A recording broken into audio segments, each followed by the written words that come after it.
দীর্ঘদিন পর বেরিয়ে এলো অনলাইন ব্যবসায়ী টনির টাকা মেরে খেয়েছেন কোনো এক নায়িকা।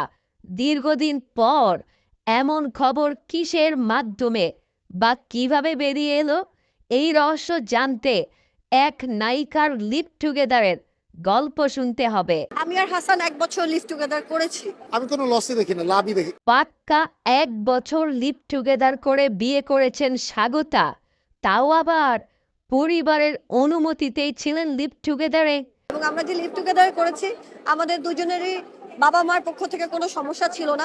ছি ছি ছি ছি ছি ছি, দেশে গজব আসতে আর বাকি নাই।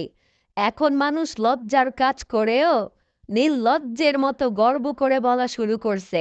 আমার ভাই বোন বলেছে আগে একসাথে থেকে দেখো সারা জীবন থাকতে পারবা নাকি। তবে যে ভিডিওতে স্বাগতা তার লিভ টুগেদারের কথা হেসে হেসে বলছিল, সেই ভিডিওটির মন্তব্য দেখতে গিয়ে আমার চোখে পড়ল একটি মন্তব্য। আলোচিত অনলাইন ব্যবসায়ী টনি স্বাগতা তার টাকা মেরে দিয়েছে বলে অভিযোগ করলেন, সাথে করলেন হালকা অপমানও। ভিডিওটিতে তিনি মন্তব্য করে লেখেন, আমাদের লেহেঙ্গাটা যে পরে ছিঁড়ে ফেরত দিয়ে গেছেন, টাকাটা কে দেবে আপা? এখানেই শেষ নয়, তিনি ক্ষিপ্ত হয়ে আরও লিখেন, ক্যামেরার সামনে বড় বড় কথা বলতে পারেন আর বাস্তবে স্টাফদেরকে মানুষই মনে করেন না, যা তা ব্যবহার করেন। সব কিছু ফ্রিতে পেয়ে অভ্যাস খারাপ হয়ে গেছে। মানে তিনি যে 1 বছর লিভ টুগেদার করেছেন, এই ব্যাপারটাই ইঙ্গিত দিয়েছেন হয়তো টনি আপু। আমি আর হাসান 1 বছর লিভ টুগেদার করেছি। আমি কোনো লসই দেখি না, লাভই দেখি।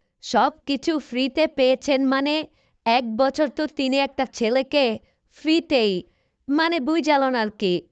আমি বলুম না, আমার শরম করে। আমার শরম না, আমার ঘৃণা করে। অবশেষে তিনি লিখেছেন, মানুষের কষ্টের টাকাকে কিছু মনে করেন না, তাই না?